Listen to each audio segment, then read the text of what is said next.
So this is a fairly simple concept of linkage groups. All the genes which are linked with one another, they form a linkage group. Now generally when I say a linkage group, I am talking about all the genes which occupy the positions on the same chromosome. Now for example, if I take a chromosome and if I say that there is a gene A on it, there is a gene B on it, there is a gene C on it, there is a gene D on it, all these are different genes controlling different characters, but they happen to occupy the same chromosome. They are located on the same chromosome. So I can call this entire group of gene as a linkage group.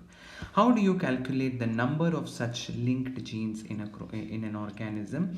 It is equal to the haploid number of chromosome. It is equal to the number of chromosomes contributed by one gamete, that is haploid set, which is also referred to as the genome.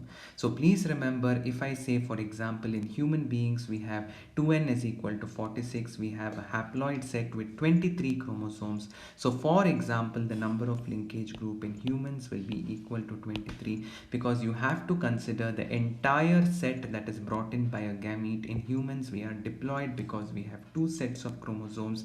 Each set has 23 chromosomes in it.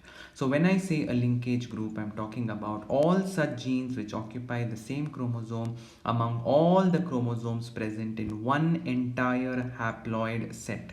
So the number of linkage group is equal to the number of chromosomes that are present in one entire haploid set or one entire genome of that particular organism. This hypothesis of linkage group was given by Sutton. It was also proved by experiments, as we all have learned, cross A and cross B, which are experiments which were performed by Thomas Hunt Morgan, who is rightly referred to as the father of experimental genetics.